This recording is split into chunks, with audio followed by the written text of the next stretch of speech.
Quer aprender a fazer esse pão maravilhoso, gostoso e super econômico? Então deixa o seu like, assiste o vídeo até o final, porque eu dei dicas maravilhosas para você fazer um pão assim, ó, gostoso, perfeito e super barato. Então vem comigo por amor à massa.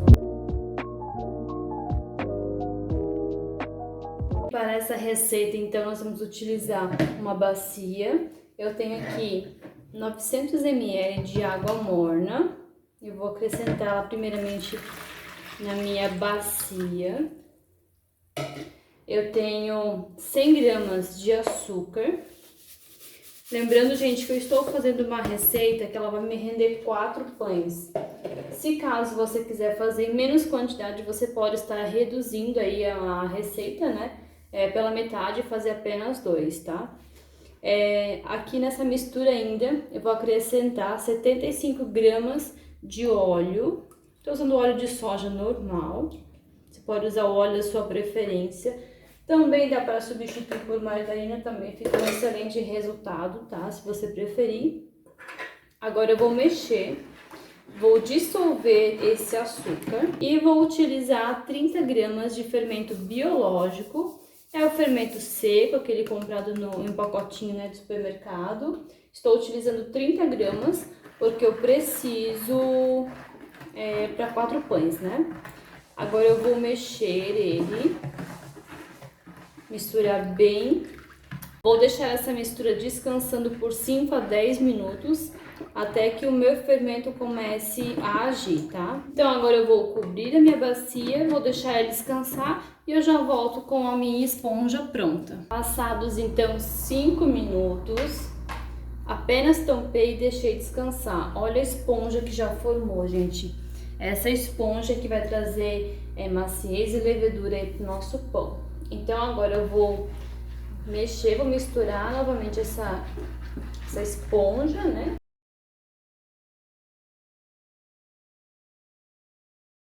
E agora eu vou acrescentar os demais ingredientes. Eu tenho aqui 7 gramas de sal, estou usando sal refinado mesmo. Por que o sal, gente? Eu estou fazendo uma receita de pão que ela é neutra, então ela vai açúcar e ela vai sal. Nenhum dos dois vai predominar, né? Se você quiser fazer um pão mais doce, você vai utilizar a maior quantidade de açúcar e vai tirar o sal. Se você quiser fazer um pão recheado, um pão salgado, aí você vai diminuir o açúcar e aumentar o sal. Mas aqui eu quero um pão neutro, então eu vou utilizar essa quantidade de sal. Meu sal já está dissolvido e agora eu tenho aqui reservado 1,350 kg de farinha. Essa farinha eu vou acrescentando aos poucos na minha massa. Pode ser que no final, quando eu começar a sovar, essa minha mistura ela peça mais farinha, qualquer coisa eu tenho mais aqui já do lado, né? E pode ser que essa quantidade seja suficiente. Por isso a gente vai acrescentando aos poucos, né? Até a gente ter um ponto de sovar, de ter a massa lisa. Então eu começo acrescentando aqui a minha farinha. Então eu começo acrescentando aqui a minha farinha. Coloco um pouco, misturo. Aqui ele vai utilizar bastante quantidade de farinha, né? Afinal são 4 pães. Eu tenho 900 ml de água. Então vai bastante farinha para essa quantidade de pães e de água, tá?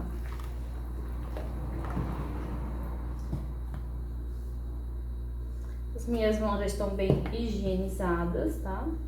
É interessante você deixar uma quantidade de farinha reservada para a sova dos pães também, é muito importante, tá?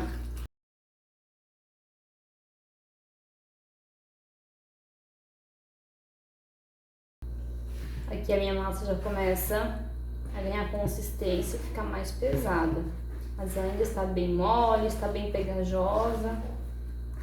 Eu continuo misturando a farinha até o ponto que eu consigo colocar ela na mesa para trabalhar ela na mesa. A massa já está bem pesada, gente. Agora eu vou colocar um pouco de farinha aqui na minha mesa e eu vou trazer essa massa para a mesa. Ela está bem pegajosa ainda, mas como ela fica bem pesada para você trabalhar com ela na bacia, Eu prefiro trabalhar ela na bancada, porque assim eu consigo chegar no ponto um pouco mais rápido. Você vê que ela tá bem mole ainda, mas eu vou acrescentando farinha e vou trabalhando ela ao mesmo tempo. Tiro todo o excesso aqui da minha bacia, né? Excesso de farinha, excesso de massa.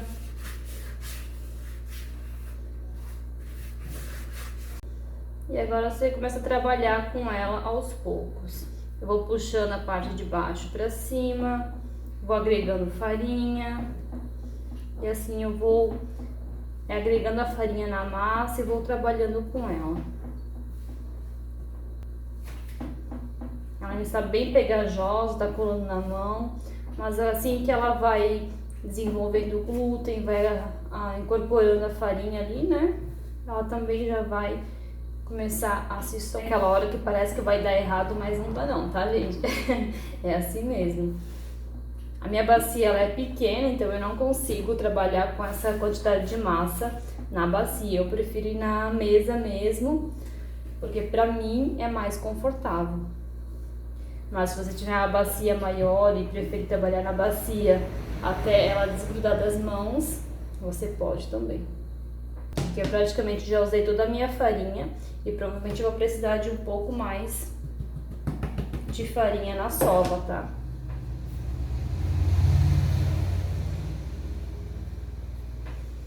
Então depois eu passo certinho na descrição ali a quantidade exata de farinha que eu utilizei. Aqui eu tinha reservado 1,350 kg, né? E já foi toda a minha farinha e provavelmente vou precisar de um pouquinho mais.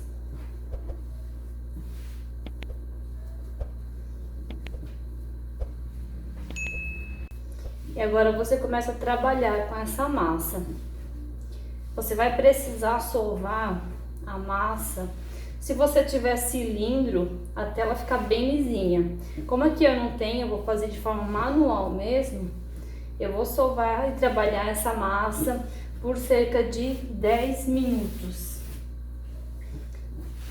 E conforme a massa vai pedindo mais farinha, nós vamos acrescentando. Gente, eu faço essa receita aqui todos os dias, segunda a sexta, às vezes sábado também. E às vezes até 2, 3 vezes por dia, nessa quantidade. E nunca é uma quantidade exata, sempre tem dias que você vai utilizar mais, tem dias que você vai utilizar menos. E também depende um pouco da marca da farinha que você está utilizando. Não me apego a marcas, tá, gente? Quando eu iniciei a parte de panificação, eu fiz teste com várias farinhas, todas do tipo 1, né? E algumas eu gostei, outras nem tanto. Então eu tenho assim as minhas preferidas, mas normalmente eu compro a que está em promoção. Hoje eu tenho as minhas preferidas, né? E acabo escolhendo dentre elas a que tá mais em conta. Aqui ela começa a ficar uma massa mais consistente, mais lisa. E agora eu vou trabalhar essa massa até ela chegar num ponto que esteja bem lisinha.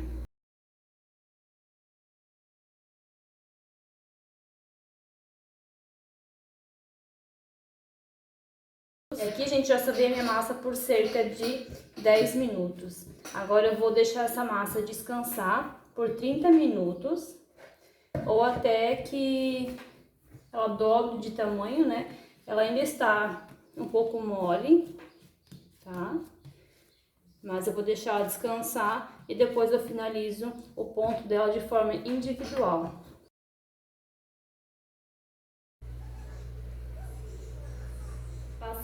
Passados 30 minutos e olha como está a minha massa, gente, transbordando.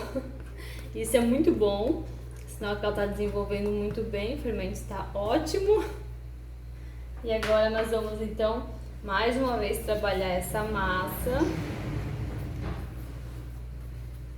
e modelar os meus pães. Ela está a massa já bem elástica, tá? Isso é muito bom, isso significa que nosso pão vai ficar bastante macio também. É isso que eu preciso para ter um bom resultado no pão. uma massa bem elástica.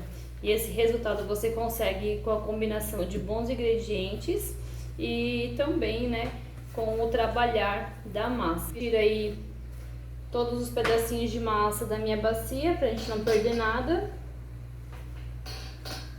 E vou mais uma vez trabalhar um pouquinho essa massa. Como ela cresceu nesses 30 minutos parada aí, ela agregou ar, né? Então eu vou mexer nela para tirar, para remover esse ar da minha massa e conseguir modelar os meus pães.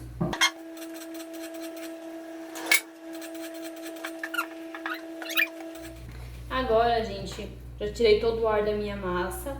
Eu vou dividir essa massa em 4 partes, porque eu vou modelar 4 pães. Primeiro eu divido ela, depois eu peso e corrijo ali as porções, tá? Eu normalmente faço pães com aproximadamente 600 gramas cada de massa crua, que no final, o pão pronto vai me render mais ou menos 550 gramas cada pão pronto já. Então eu tenho 4 pães, eles ficaram na faixa aí de 630 gramas de massa crua. Agora eu vou modelar esses 4 pães. Agora eu vou modelar meus 4 pães de forma individual. Novamente, nessa fase, você vai utilizar um pouquinho de massa para finalizar os seus pães e deixar uma massa bem lisinha. Então, eu coloquei um pouco de farinha na mesa. Desconsidere a minha mesa que está gemendo, tá, gente? É uma mesa bem leve, então eu tenho esse problema com massas. Ela fica reclamando o tempo todo. Então desconsiderem aí a minha mesa chorando no fundo do vídeo. A forma com que eu tô fazendo, eu sempre pego de fora pra dentro, de fora pra dentro. Porque eu tô incorporando mais um pouco de farinha, né? Tô agregando mais farinha. Então sempre de fora pra dentro. Eu tenho a massa bem lisinha, que não gruda nas mãos. Aí eu vou modelar ele e colocar na forma. A minha forma já está untada. Usei o desmoldante caseiro, que já tem a receitinha dele aqui no nosso canal. Esse desmoldante caseiro eu uso para todas as minhas. Eu vou esticar essa massa, né? Até pouco tempo atrás, gente, eu apenas modelava ele na mão. Porém, né, estudando um pouco mais da panificação, eu percebi que eu passando o rodinho aqui, eu tiro o excesso de ar da minha massa. Então, além de modelar e ficar um pão mais lisinho, mais bonito, ele também vai ficar um pão mais fechadinho, com menos buraquinhos, sabe? Quando você corta o pão, fica aqueles buraquinhos no meio. O pão caseiro, ele tem isso porque não é cilindrado, né? Se você cilindrar, esse risco diminui bastante. Por isso que o pão cilindrado ele fica mais fechadinho, mais lisinho, né? Porque você tira todo o ar da massa. E aqui com o rolinho eu consigo tirar uma boa parte também, não todo, né? Ele não vai ficar um pão extremamente liso, igual um pão cilindrado. Mas você consegue sim um resultado bem bacana. Agora eu começo enrolando ele.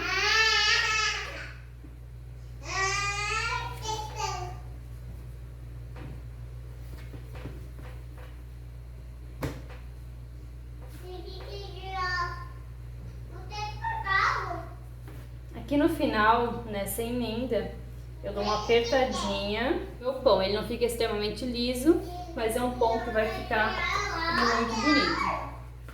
Coloco aqui na minha forma. Vamos fazer isso com todos eles. E aqui estão meus 4 pães. Eu vou deixar eles descansando por cerca de 40 minutos a 1 hora, até que eles cresçam, né, bastante, o suficiente para levar para o forno. Quando eu for levar para o forno, vou mostrar para vocês o ponto correto e o quanto eles cresceram. Já voltamos com eles prontinhos. E passados aqui 40 minutinhos, gente, os meus pães já estavam cobertos, né? E olha como eles cresceram. Agora eu vou levar eles para o forno, meu forno ainda está desligado e vou deixar eles no forno por cerca ainda de uns 10 a 15 minutinhos e depois que eu vou ligar, tá? É importante, gente, como eu tinha coberto ele com um pano, é importante estar coberto, sem estar em corrente de ar, né? Aqui eu não estou com corrente de ar passando por eles e eles descansaram o tempo suficiente para crescer e ficar esse pão bem lindão. Então agora eu vou levar eles para o forno, vou deixar o forno desligado, fechadinho, por mais uns 15 minutinhos. E daí sim eu vou ligar o forno, vou assar esse pão por cerca de 35 a 40 minutos, a temperatura de 180 graus. Olha como ele já tá bem lindo. Então daqui a pouquinho eu já volto com os pães assados para mostrar para vocês o resultado final. E os meus pães já estão prontinhos, todos assados, já coloquei eles para resfriar, né? Estão bem frios e chegou a hora que vocês mais gostam. Agora eu vou cortar esse pão aqui para vocês verem como ele fica lindão por dentro também. E olha isso, gente. É um pão super, super macio, delicioso, além de ser super econômico. Ele tá bem crocante por fora e super macio por dentro.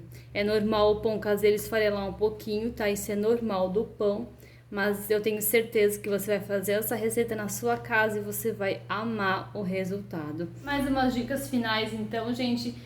Respeite o passo a passo do pão, da massa do pão. Assista o vídeo do começo ao final, quantas vezes você achar necessário para pegar todas as dicas. Não sei se eu comentei no início do vídeo, mas a água que eu utilizo é uma água morna, porque ela vai deixar o meu fermento, vai fazer com que o meu fermento ele haja um pouquinho mais rápido do que se eu usar uma água fria.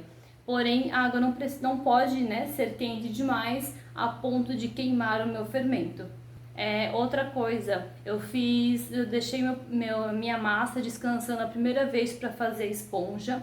É importante a etapa porque esse processo de você deixar o fermento descansando na água com açúcar e gordura faz com que ele crie a esponja, ao mesmo tempo ele libere o cheiro do fermento.